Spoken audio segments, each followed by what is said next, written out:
How's it going then, guys? Look, welcome back to another preview. We're going to be previewing the Champions League game tomorrow night, Slavia Prague. It's an early kickoff, which is interesting, so it gives us an opportunity to, put ourselves at the top of the table, at least for a few hours, which is always good to see. And we're playing Slavia Prague at the minute. I don't think they've won a game in the Champions League. I believe it's 2 draws and 1 loss. If my memory serves me right, I did have a quick look at that a couple of days ago. And all in all, is it an opportunity to make a few changes for Arsenal? Obviously, let's not forget Zubimendi is injured for the game. Not injured, sorry. He's suspended. And Declan Rice is 1 yellow card away from also being suspended, which could be for the Bayern Munich game. So do we play Declan Rice? We're in a little bit of a dilemma there. But it's interesting to see what team selection Arteta puts out. It's a massive game, massive opportunity before we break up at the Sunderland game on Saturday for the international break. So let's get into the preview. We'll talk about the head-to-head, the lineup, the predicted lineup even, and yeah, let's go for it. So first of all, if we want to talk about Slavia Prague's team, I'm going to be honest. I haven't got a clue. But I'm having a look here now. This is the previous game they played. I think it was in their league, because that's the last game they've played. I think they won it 2-0 as well. So they've had Markovic in net. The back four of Vikic, Zima, Chalupek and Sadilek. These are all Czech Republicans as well, by the way. They've only got a few internationals. Then they had Moses and Dorley as 2 holding midfielders.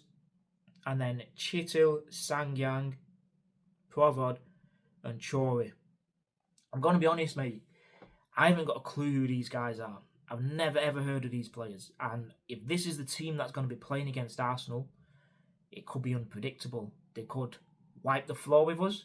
Or on the other hand, we could wipe the floor with them, which is probably going to be the more likelier option. Let's be honest. So there's not really much to say about this because I don't know what sort of tactics they're going to be using, and we've met them a couple of times, which we'll talk about in a moment. But all in all, even if we were to make a few changes, I don't think Slavia Prague have got the ammunition to hurt us tomorrow night. Even though it is home, the first 5-10 minutes may be unpredictable. It may go both ways. But if we can just weather the storm, that's if there is a storm, the early storm, then we can go and play our game. Whether we've made a few changes or not, we can start to, get that early goal, get another, and hopefully get that record of 8 consecutive clean sheets. Whilst those are 8 victories as well. Let's not forget that. So that's their lineup that is probably going to be playing against us on Tuesday night. So are you afraid of that? Now let's talk about the head-to-head, the previous meetings that we've had against them, because we've actually played them before in the Champions League and in the Europa League not so long ago. Now, we've played against them 4 times. If you want to go back to the first meeting, that was in October 2007. We beat them 7-0 at the Emirates Stadium. Let's not forget that was when we first, opened the Emirates Stadium. I believe it was our 2nd season in there if we opened it in 2006. And we was getting a few good victories here and there. 7-0, I think the likes of like Walcott had a goal or 2 in him, Fabregas. It was that sort of team. Even, let's not mention his name actually. And then the second leg, because let's not forget the previous way the Champions League works is you play home and away against each other. It's not like this new phase where you play 8 different teams. So the return leg away was 0-0, believe it or not. Having thumped them 7-0 at Emirates, we then, the following month, go there and draw 0-0. So that's how football can change with the atmosphere. An away game, European game, they can be a bit tricky. And then in 2021, this was in the Europa League, we played our home game first, which was 1-1. believe it or not. And then the away game, we beat them 4-0. So we've got a victory in there at their stadium in 2021. That's when we had the likes of like Lacazette, Giroud. No, I think he left about 2000 before Arteta came, didn't he? So yeah, we've got a victory in there. Our most recent game at Slavia Prague was a 4-0 victory, so we can go off that. It's a brilliant victory. Like I always say, any victory away in Europe is a top result because no game in Europe is easy to play. Whoever you're playing against, it's a tough game. So we've got to respect them on one hand, and on the other hand, we've got to play our game. We know how good we are. We've got to play our game and try and put them to bed. The most important thing is getting the 3 points and the clean sheet.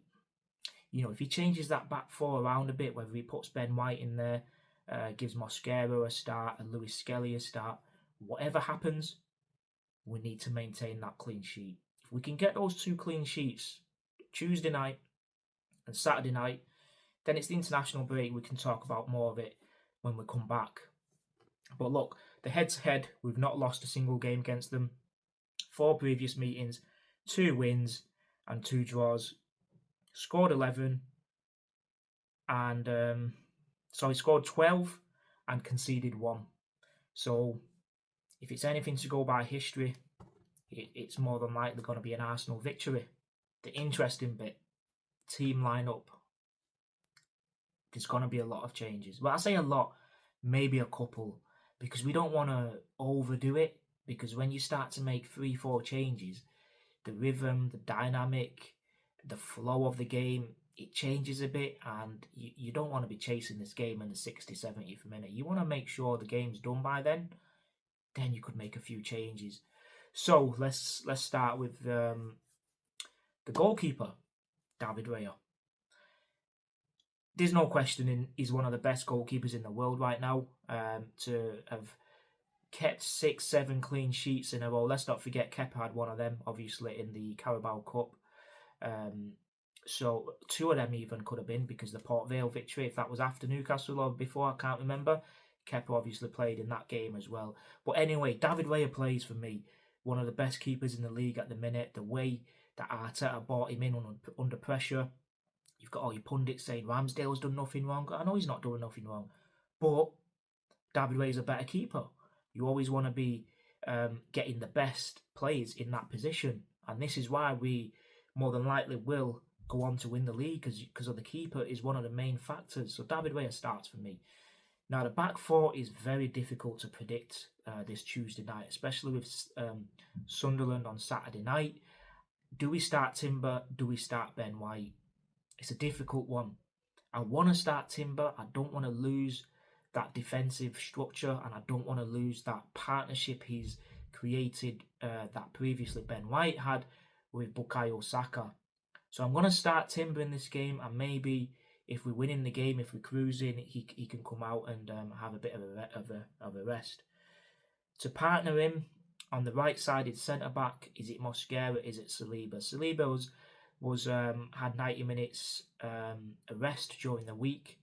Last week in the Carabao Cup, he didn't play. Obviously, was he injured? Was he not? He didn't play end of the day, but he played at the weekend. So does he play this game? He has to play for me. He has to play. On the left, is it Gabriel Magalhaes, or do we put Hincapié? Do we put Calafiore? Do we put Mosquera to partner Saliba? These are all options that Arteta's got under his disposal.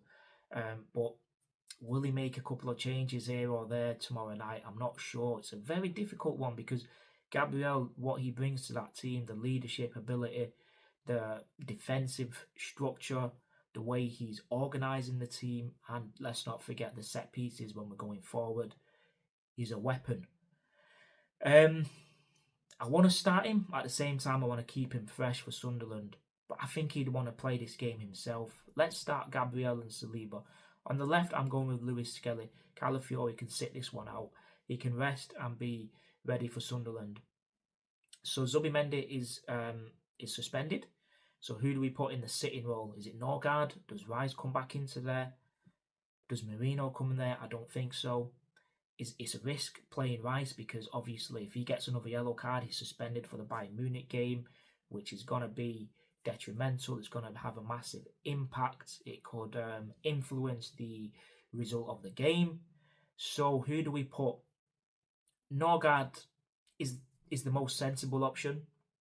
It's Slavia Prague. We're not playing Barcelona away. We're not playing Bayern Munich away. I mean, he's got to have this game. If he doesn't get this game, then when's he going to play apart from the Carabao Cup?